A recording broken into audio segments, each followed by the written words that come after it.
There are games that gives you missions, and then there are games that gives you freedom. Dishonored is one of the few games where every player creates their own story. You can finish the game without killing anyone. You can avoid almost every fight, and you can disappear before enemies even realize you were there.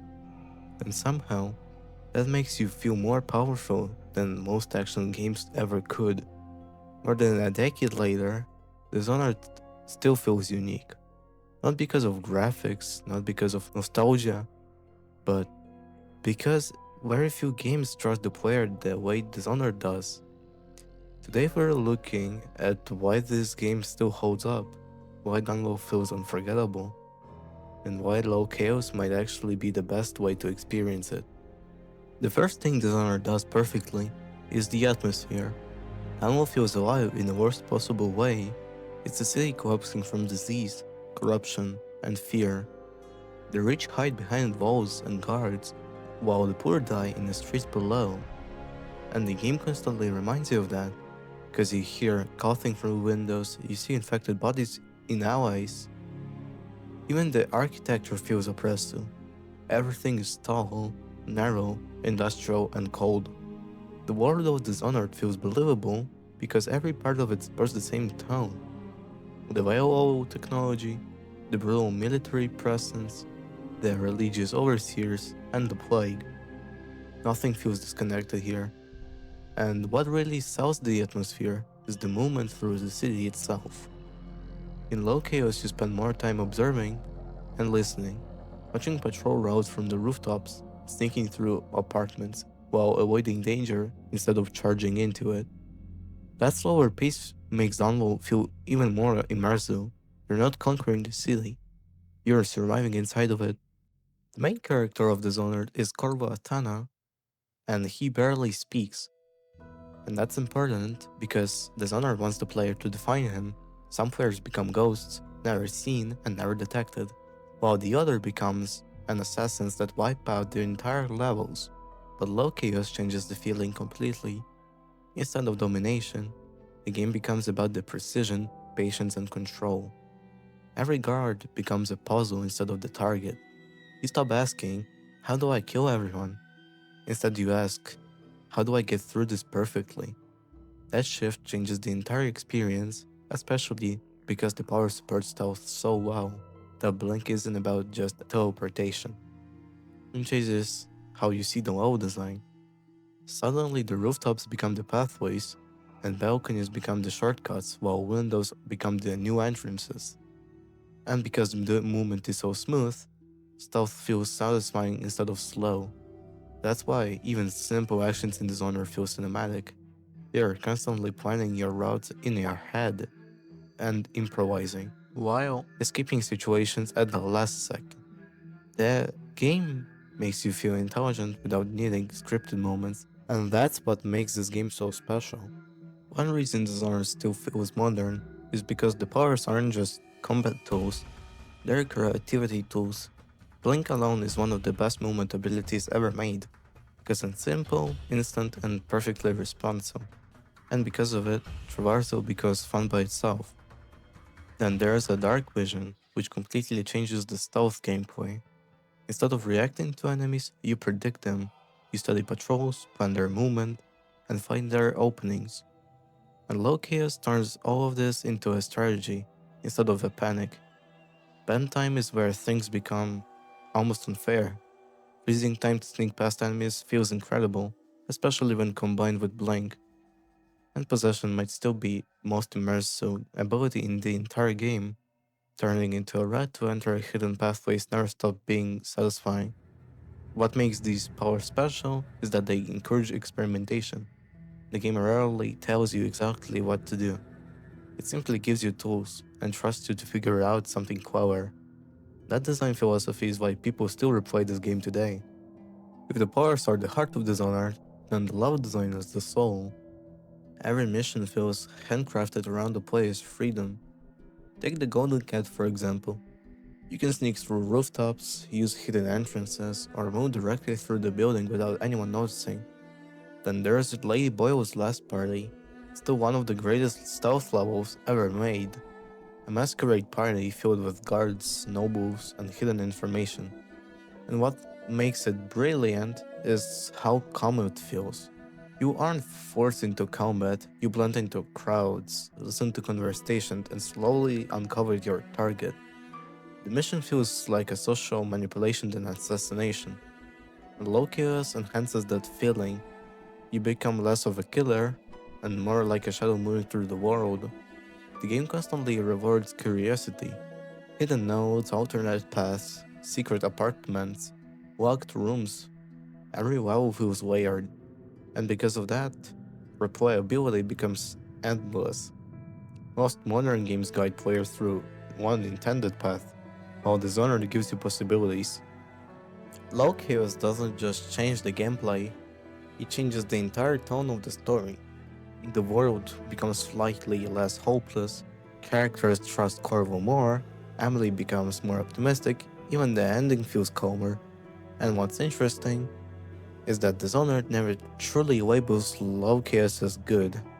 Some non-lethal options are honestly horrifying, especially what happens to Lady Boyle. But the system works because the world reacts to your choices naturally.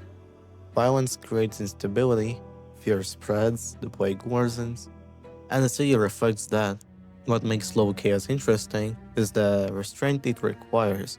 The game gives you incredibly fun lethal powers, yet asks, can you solve this without killing? That tension becomes part of the experience itself. And honestly, that's why low chaos feels so memorable. It transforms Dishonored from a power fantasy into a stealth fantasy. More than 10 years later, Dishonored feels different from almost everything else. Not because it's massive or because it's realistic, but because it respects the player. The game trusts you to experiment, to observe, and to think creatively. And modern games rarely do that anymore. Too many games are afraid of losing the missing content because of the players. So everything becomes scripted, linear, and predictable.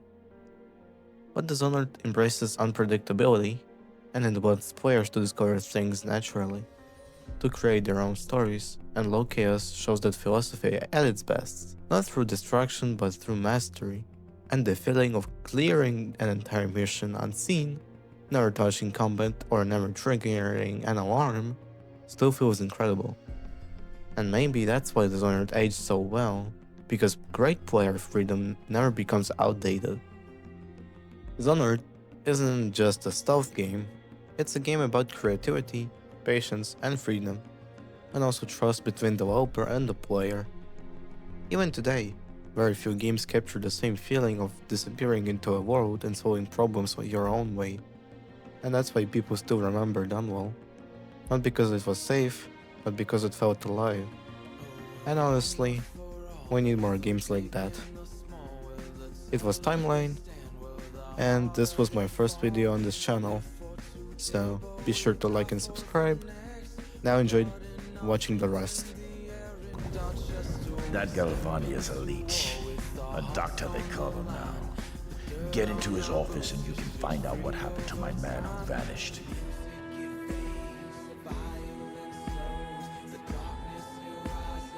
Let him rot in a cell a while longer. I'll be more careful this time.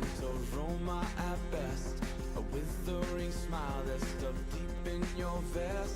The night air it wraps its fingers around your body. It shakes from a now distant sound. Oh, the sound of her voice, a sweet symphony, played over and over until you are free.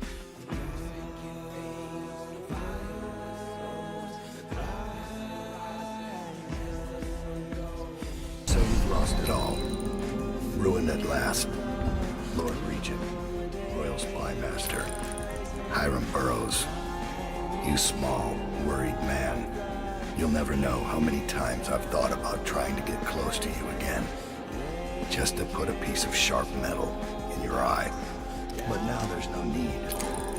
You've been taken down by the same apparatus that gave you life to begin with. Laws and courtrooms, like the swell of public outrage. Good riddance to you, sir. So many schemes you had, and so many contracts. How many people did I kill for you? None like the last. None like her. I'd give back all the coin if I could. No one should have to kill an empress.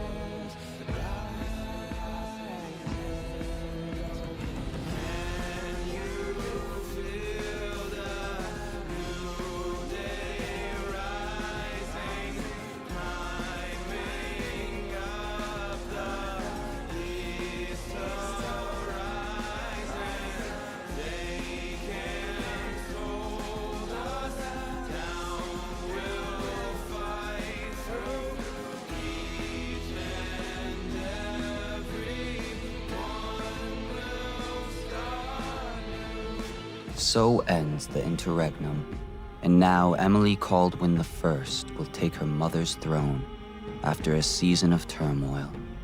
You will stand at her side, Corvo, guiding her young mind and protecting her from those who seek to exploit her or cause her harm.